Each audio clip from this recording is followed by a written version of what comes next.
안녕하세요 여러분들, 쿠캠입니다. 오늘은 제가 모든 남자들의 로망인 개인 작업실을 꾸미는 과정을 영상에 담았습니다. 목수일을 하면서 개인 작업실 하나 있으면 정말 좋겠다는 생각을 갖고 있었습니다. 저는 가구를 주로 만드는 가구 목수는 아니지만 취미로 가구 제작을 해보고 싶었습니다. 그리고 목공 관련한 자격증도 취득하고 싶었는데 학원을 다니지 않고는 마땅한 장소를 찾기가 현실적으로 어렵더라고요. 그래서 직접 개인 작업실을 만들어 보기로 했습니다. 작업실을 꾸밀 때 인테리어 비용을 최대한 아끼려고 목공이나 타일 시공보다는 도장을 위주로 해서 비용을 절감했습니다. 도장 작업으로 대부분 시공이 진행되다 보니까 인내심이 필요한 작업들이 많았습니다. 작업을 하면서 확실히 전 목공이 더 적성에 맞다는 생각이 들었습니다. 어느 정도 작업실이 꾸며진 다음에 목공 작업을 시작했습니다. 워크벤치와 각도 절단기 스탠드를 만들고 창고와 작업실을 꾸미기 위해 약 50만원어치 각재를 구입했습니다. 2x4, 2x, 다루기, USB, 미종합판을 구입했네요. 확실히 목공을 할 때는 시간 가는 줄 모르고 재미있게 작업을 했습니다. 설원이 너무 길었죠? 바로 비포 애프터를 비교해 보도록 하겠습니다.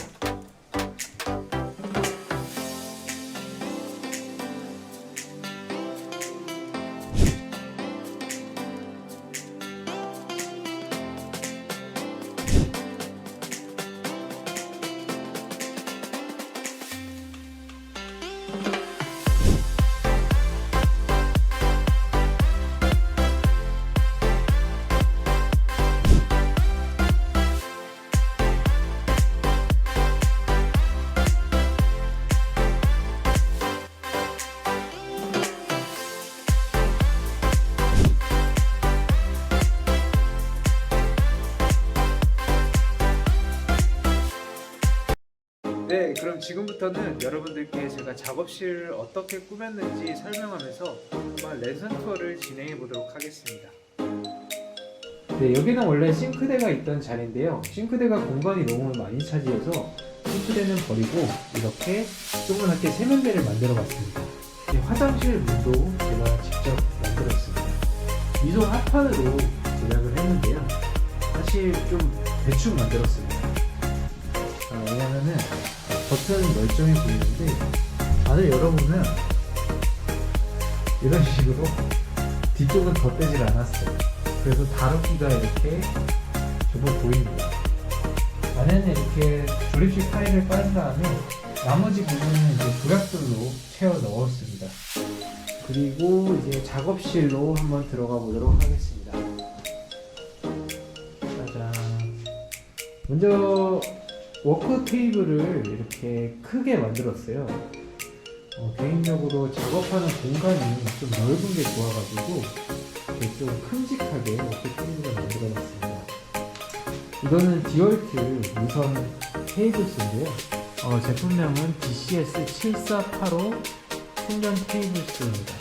확실히 다른 테이블스보다는 훨씬 가벼운 장점은 있습니다. 그의 장점은 모르겠어요. 그래도 이 녀석 나름 쓸만합니다. 잘 밀리고. 그리고 이렇게 바이스도 한번 별도로 달아놨습니다. 연습하기 좋겠죠? 네, 이거는 제가 준비하고 있는 건축 목공기능사 작업물이고요. 제가 이 공간을 만든 이유도 일단은 이제 자격증 같은 거를 좀 많이 취득하고 싶어서 만들어 본 계획도 있습니다. 클램프가 몇 개 없습니다. 추후에 제가 가구를 만들려면 조금 더 필요하겠죠. 화이트보드, 올해 제가 조금 따보고 싶은 자격증입니다. 그래서 시간 틈틈 날 때마다 자격증 하나씩 취득해 놓으려고. 풀벨트 걸어놨고요. 이쪽을 보시면 여기가 제가 제일 좋아하는 공간입니다. 제가 개인적으로 전부 구매한 공구들입니다. 일단 스킬소 원형품이죠. 이것도 무선으로 구매를 했어요. DCS391 제품이고요. 이쪽은 트리머. 트리머는 막기답게 힘이 좋다고 해서 막기답게 구매했는데 개인적으로 괜찮은 것 같습니다. 이거를 어떻게 고정시켰는지 궁금하신 분들도 있을 텐데 이거는 전부 탈부착이 가능합니다. 이런 식으로 뒤쪽으로 이런 식으로 달려 있어서 이렇게 원하는 위치에다가 이렇게 타공을 하고 있는데요. 이거는 이제 유튜브에서 작업실 꾸미는 영상을 참고해서 저도 시도를 해봤습니다. 이렇게 줄을 따라 내려가 보면 폴라로 컴프레셔인데요. 2마력짜리인데 여기서 혼자 쓰기에는 굉장히 적합합니다.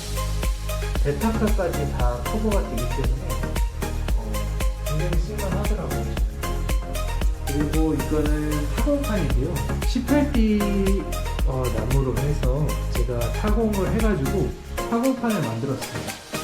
타공판을 만들어서 이렇게 목다부 같은 걸로 꽂아 넣은 다음에 이렇게 고정을 시켜놨어요. 근데 이렇게 조그만한 공구들도 이렇게 마그네틱 자석을 달아가지고 이렇게 붙여서 보관을 하고 있습니다. 네. 이거는 제가 이제 작업을 하면서 너무 밀폐되어 있다 보니까 이렇게 환풍기도 한번 만들어 봤어요. 네, 이거는 제가 드릴이나 배터리 같은 거를 보관하려고 직접 만든 건데요. 이렇게 임팩트리나 전동 드릴, 그리고 타카 조그만한 거 보관하고 있고, 위에는 배터리를 보관하고 있습니다. 이건 너무 커서 위에다가 달아봤습니다. 그리고 이거는 각도 절단기 스탠드를 한번 제가 만들어 봤는데요. 얘는 이제 바퀴를 좀 소개해드리고 싶은데, 바퀴가 굉장히 좋아요. 이 바퀴식으로 되어 있는데 최대한 낮추면은 바퀴로 이렇게 이동하기 편하게끔 만들어주고요. 이렇게 높낮이를 조절할 수 있어서 바닥이 조금 울퉁불퉁하더라도 어디서라도 이제 수평을 잡을 수가 있습니다. 그렇기 때문에 굉장히 짱짱하게 잡힙니다. 높낮이를 조절할 수 있기 때문에 이런 가습기 같은 거를 여기서 절단할 때 테이블과 수평을 딱 맞춰줍니다. 이렇게 여러분들께 제 작업실을 한번 설명을 드려봤는데요. 좋아요, 구독 한 번씩 눌러주시고요. 앞으로도 많은 관심 부탁드릴게요.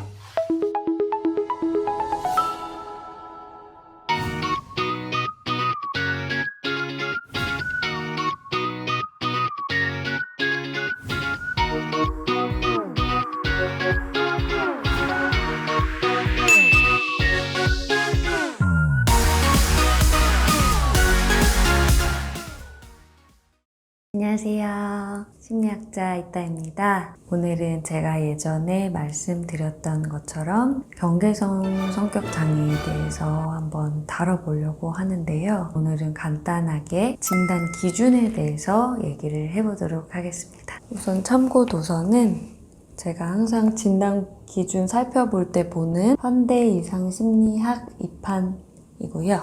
그리고 추가적으로 같이 볼 책은 잡았다 내가 술래야 라는 책인데요. 제가 처음 경계성 성격장애인 내담자분을 만났을 때 공부하면서 봤던 책인데, 사실 이 책은 누구를 위한 책이냐면 경계성 주변에 있는 사람들, 비경계인이라고 하거든요. 그러니까 아주 친한 지인이라든지 연인이나 가족들을 위한 책이에요. 되게 쉽게 잘 쓰여져 있고 보시면 공감이 굉장히 많이 될 거거든요. 그래서 나중에 이 책에 대해서는 자세하게 다룰 거고, 오늘은 그 진단 기준 관련된 부분에 대해서만 참고를 해서 같이 얘기를 좀 해드릴게요. 그리고 이 책은 그냥 소개해드리려고 가져왔는데, 제가 요즘 이제 읽고 있는 책인데, 경계성 선인성장애의 정신분석 심리치료라는 책이고요. 산지는 조금 됐는데 전문 서적이고 잘 쓰여져 있고 어떻게 조금 치료적으로 접근하면 좋을지에 대해서 얘기해주고 있어서 천천히 읽고 있는 책입니다. 경계성 성격장애 상담하고 있는 분들은 참고하시면 도움 많이 될 것 같습니다. 저도 제가 상담을 하면서 어려운 내담자, 힘이 든 내담자분들이 경계성 성격 구조를 갖고 계신 분들이거든요. 그래서 되게 저도 많이 찾아보고 공부도 많이 하고 또 교육도 많이 받고 그러면서 상담을 진행을 하고 있어요. 입영률이 한 1~2% 정도 되거든요. 그러니까 100명 중에 한두 명 정도는 경계성 성격장애일 수가 있어요. 그래서 오늘도 진단 기준 들으실 때 경계성 성격장애인 것 같다 이렇게 너무 생각하실 필요는 없어요. 회피성 성격장애 영상을 찍은 후에 그런 연락이 굉장히 많이 왔었거든요. 선생님 저 회피성 성격장애인 것 같은데 상담 받고 싶어요. 그렇지 않은 경우가 꽤 많았거든요. 불안하고 걱정되니까 여러 가지를 찾아보시고 나 이런 장애인 것 같아라고 이제 생각하시는 것 같아요.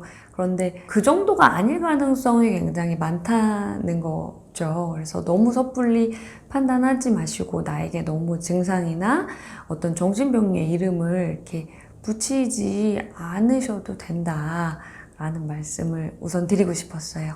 자, 그럼 진단 기준을 정말 살펴봅시다. 경계성 성격장애로 진단되기 위해서는 제가 지금 9가지 항목을 말씀드릴 건데 5가지 이상이 충족이 되셔야 되고요. 생활 전반에 지속적으로 나타나셔야 되고 성인기 이후에 진단이 내려질 수가 있어요. 1번부터 제가 읽어드릴게요. 실제적인 또는 가상적인 유기를 피하기 위한 필사적인 노력이 나타난다. 그러니까 필사적이라는 거는 내가 미친 듯이 노력을 한다는 거예요. 실제로 저 사람이 나를 떠날까봐 아니면 상상 속에서 저 사람이 저렇게 행동을 한 거를 가지고 저거는 나를 떠나려는 시도 같아, 나를 거부하는 시도 같아, 나 버림받은 것처럼 느껴져라고 판단되면 이제 그거를 되돌리려고 굉장히 많은 노력을 하게 됩니다. 이 잡았다 내가 술래야에서 어떻게 표현이 돼 있냐면 광장 한가운데서 길을 잃고 서 있는 7살 아이라고 생각을 해보라는 거예요. 엄마가 갑자기 사라진 거예요. 광장이 많은데 7살 아이가. 아이는 어때요? 너무너무 무섭고 공포스럽잖아요. 그러니까 세상 사람들은 너무 차가운 시선으로 그냥 가고 있고 나 혼자서 이렇게 떨어져 나와 있는 그런 절박한 공포감을 항상 경험을 하게 되고 그 안에서 이제 누군가가 말을 걸어줄 거예요. 너 혹시 엄마 찾고 있니? 길을 잃었니? 이런 사람들을 이 사람들은 거의 구원자처럼 생각하고 필사적으로 이 사람들을 잡으려고 노력한다는 거죠. 나랑 가까이 있는 가족이나 연인이나 중요한 사람들은 이 사람들한테 너무 절박하게 붙잡고 싶은 사람들이기 때문에 길을 잃었을 때 도와주려는 사람들처럼 굉장히 안간힘을 많이 쓰게 된다는 거죠. 그 안간힘을 쓴다는 게 꼭 막 매달리고 이런 형식으로만 나타나는 건 아니고요. 매달리는 형식도 있고 애원하는 형식도 있고 자해나 자살, 협박같이 이런 것을 하는 경우도 있고 아니면 굉장히 이제 강한 분노감이나 이런 걸 터뜨리는 경우도 있죠. 어떻게 네가 나한테 그럴 수가 있어? 당신은 악마야? 이런 식으로 막 이제 분노를 터뜨린다거나 그러니까 여러 가지 방식으로 관계에서 굉장히 필사적인 행동들을 보여주게 됩니다. 2번째 진단 기준은 극단적인 이상화랑 평가절하가 반복적으로 나타나는 굉장히 강렬한 대인관계 양식을 가지고 있습니다. 경계인들은 굉장히 마음이 공허하고 자기에 대한 기준이 없어요. 그렇기 때문에 나를 무한으로 애정을 주고 보살펴줄 그런 구원자를 굉장히 원해요. 그런 사람이 딱 나타나면 그 사람을 이제 엄청 칭송을 합니다. 최고의 권위 있는 사람이고 제일 멋있는 사람이고 완벽한 사람이고 그 사람을 이렇게 쭉 세우죠. 그러다가 어떤 한 부분이 자기 마음에 들지 않다거나 아니면 자기를 아까 말씀드린 것처럼 거부한다고 느낀다거나 버림받았다고 느껴진다거나 실망했다거나 이럴 때 아예 다른 사람처럼 인식을 합니다. 당신은 악마고 굉장히 나쁜 사람이고 나를 이용하는 사람이고 이런 식으로 그 사람은 이제 똑같은 사람인데 그 사람에 대한 평가가 이제 극과 극을 오가는 그런 이제 양식이 반복이 되고요. 그래서 관계를 이렇게 잘 형성하기가 어렵죠. 왜냐면 상대방이 그거를 지속적으로 받아내기가 쉽지 않기 때문에 관계가 이제 어그러지거나 격렬하게 관계가 진행되다가 단절되는 그런 것들이 이제 반복될 수가 있습니다. 내가 어떤 사람을 굉장히 통합되고 일관적인 사람으로 보는 게 아니라 그 순간순간 완전히 다른 사람으로 경험이 되는 거예요. 그래서 그 사람에 대한 평가는 거의 마지막 그 만남에 느끼는 그 사람에 대한 느낌으로 그 사람을 기억을 하는 거죠. 그래서 마지막에 그 사람이 악마였으면 그 사람은 악마 같은 사람인 거죠. 자기 이미지나 자기에 대한 느낌의 불안정성이 심하고 지속적이다. 그 대인관계에서 느끼는 그 정서들이 굉장히 극적이고 강렬하게 변하고 그 사람에 대한 평가도 왔다 갔다 하는 것처럼 자기에 대한 명확한 개념들 이런 것들이 없는 거예요. 어떨 때는 내 자신이 이렇게 느껴지다가 어떨 때는 또 이렇게 느껴지다가 단단하게 자리 잡은 내 안에 코어나 중심이 좀 없는 느낌들을 경험하실 수가 있습니다. 조성모의 가시나무 노래 보시면은 아마 어리신 분들은 모르실 텐데 내 속에 내가 너무 많아서 당신의 쉴 곳이 없네 라는 가사가 있잖아요. 그런 것처럼 내 안에 너무 많은 모순된 나의 모습들이 있고 그러다 보니까 오히려 텅 비어있는 듯한 채워도 채워지지 않는 느낌들을 이렇게 경험을 하게 됩니다. 네 번째는 자신에게 손상을 줄 수 있는 충동적인 행동들이 2개 이상 나타나게 되는데요. 예를 들어서 알코올, 마약, 담배, 이렇게 물질을 남용한다거나 과식을 한다거나 과소비를 한다거나 성관계가 굉장히 충동적이고 문란하게 일어난다거나 이런 충동적인 행동들이 일어나게 됩니다. 왜냐하면 경계인들은 그 만성적인 공허한 마음, 공허감을 느끼게 있기 때문에 그리고 되게 불안하잖아요. 마음이 항상 복작복작하잖아요. 그러니까 이런 것들을 조금 기분 전환해 줄 수 있는 그런 충동적인 행동들을 자주 하게 될 수 있을 것 같아요.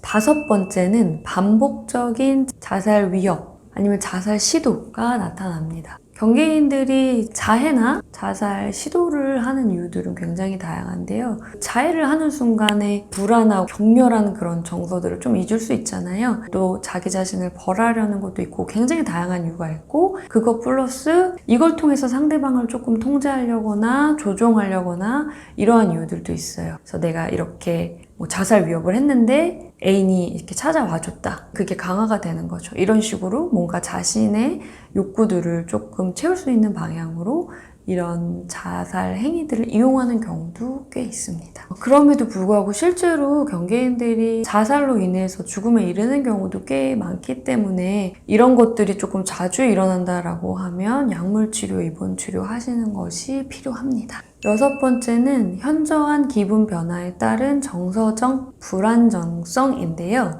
예를 들어서 어떻게 나와 있냐면 간헐적으로 심한 불쾌감을 느끼고 불안하고 이런 것들이 이제 막 몇 시간 동안 엄청 심하게 지속이 되다가 다시 괜찮아졌다가 반복이 된다는 거죠. 우리가 보통 기분이 나쁠 때 이런 것들을 어느 정도 조절을 할 수가 있잖아요. 화가 났을 때는 이 화를 조금 인식하고 잘 중간중간 빼내서 화난 대상에게 적절히 표현하고 이런 식으로 좀 감정들을 조절할 수가 있는데 이것이 굉장히 어렵기 때문에 아주 감정이 극단적으로 확 아주 강렬하게 표현되는 그런 것들이 나타나게 됩니다. 7번째는 만성적인 공허감입니다. 내 안이 텅 비어있다는 느낌. 그러니까 이거는 내가 나에 대해서 지금 명확하지 않다라는 것과 연결될 수 있을 것 같아요. 내가 누구고 일관적인 나에 대한 느낌이 명확하지 않기 때문에 뭔가 텅 비어있고 공허하고 뭔가 채워도 채워지지 않는 그런 감정들을 좀 지속적으로 느끼게 됩니다. 8번째는 과도한 그리고 부적절하게 심한 분노를 느끼고요. 그리고 이 분노를 좀 조절하기가 어렵다는 그런 특징들이 있습니다. 그래서 막 갑자기 우라통을 터뜨린다든지 항상 분노감을 느끼고 있다든지 이런 것들이 나타날 수 있습니다. 책에서도 이렇게 써 있는데 분노뿐만 아니라 사실 모든 감정을 굉장히 격렬하게 느낀다라고 얘기를 하고요. 그래서 인상 깊었던 문장이 뭐였냐면 경계선 성격장애가 있는 사람들은 신체의 90% 이상 부위에 3도 화상을 입은 사람들과 같다. 굉장히 예민하다는 거죠. 그래서 별거 아닌 일일 수도 있는데 이거에 이제 굉장히 격렬하게 분노감을 느끼고 화를 폭발하고 이런 것들이 나타날 수 있습니다. 이렇게 분노를 이제 내는 이유는 여러 가지가 있을 것 같아요. 화를 내므로써 상황을 통제할 수 있다라고도 생각을 할 수가 있고, 어떤 두려움을 화로서 표현하는 걸 수도 있고, 또 이런 화를 내므로써 나의 어떤 연약하거나 두려운 부분들을 좀 감추려는 부분도 있고, 여러 가지 이유가 있는 것 같더라고요. 마지막인데요. 스트레스와 관련된 망상적 사고나 심한 해리 증상을 일시적으로 나타낸다라고 적혀져 있습니다. 그러니까 항상 그런 건 아니고요. 스트레스가 너무 심할 때 현실과 좀 동떨어진 좀 망상에 가까운 사고를 한다거나 해리감, 내가 여기 있는데 있는 것 같지 않은 느낌, 뭔가 이렇게 떨어져 있는 것 같고 오늘 뭐를 하고 왔는데 막 기억이 안 나고, 이런 것들을 해리라고 하거든요. 이렇게 분리가 되는 거죠, 나랑. 비현실감이 들고 막 영화로 찍어서 보는 것 같고, 이런 것들을 이제 종종 느끼실 수가 있습니다. 제가 대학원 때 굉장히 상담을 잘 하시기로 유명한 그 선생님께서 강의를 하실 때, 그러니까 경계선 성격장애는 나는 안 받는다라고 말씀을 하셨었어요. 그래서 그때는 왜 그렇지? 라는 이제 생각을 했었는데, 그만큼 쉽지 않고 상담사한테도 굉장히 다양한 감정을 불러 일으키는 분들이다 라고 얘기를 할 수 있을 것 같아요. 네, 그래서 오늘 경계선 성격장애의 서막을 여는 진단 기준에 대해서 얘기를 해보셨고요. 다음에 2편, 3편, 4편 꾸준히 업로드 될 거니까요. 자주 오셔서 많은 이야기, 경험들 함께 나눠주시면 좋을 것 같습니다. 여러분 오늘도 함께 해주셔서 감사하고요. 다음에 또 만나요.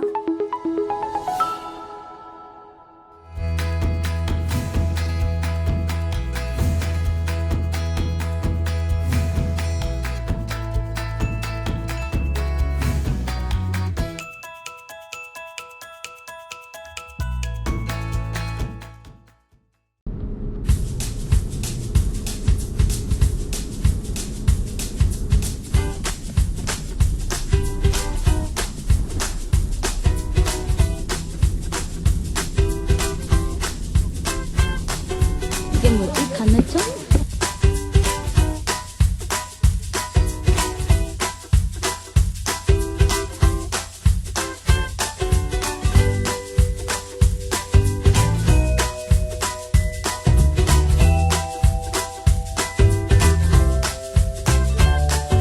우리는 소금으로 지어지 소금 호텔. 다 소금이에요, 소금. 안에도 온통 소금.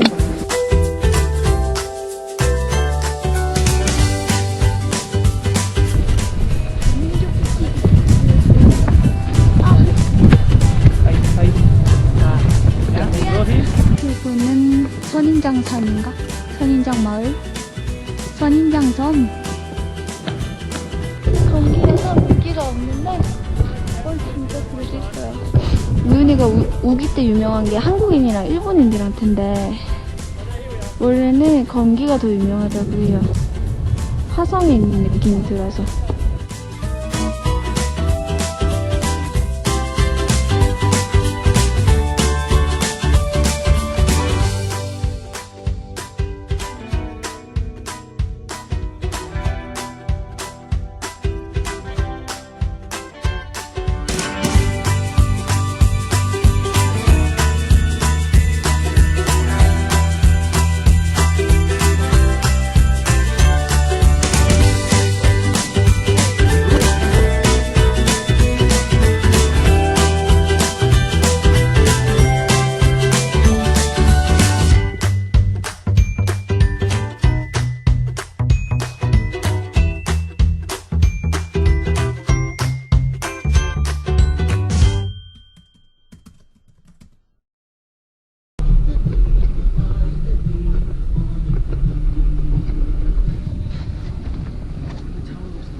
되게 못생기게 나오는데.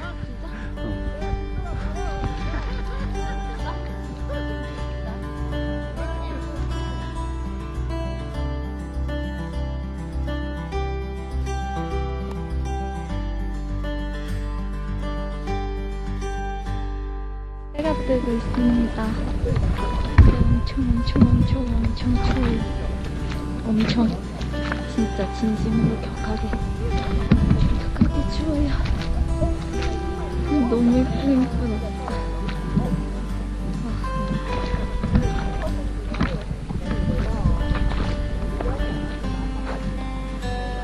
이게 미러리스 고장난 게 좀 아쉽긴 한데 그런데도 일출인데 이쪽에 이 색깔이 너무 예뻐요. 핑크핑크랑 하늘이랑 파스텔 톤. 와 진짜 기분 진짜 이상하다. 하게 되네. 사람들 사진을 너무 많이 봐서 실망할 것 같았는데 그냥 이번에 사진보다 더 예뻐요. 그냥 무조건 알고 진짜 예뻐요.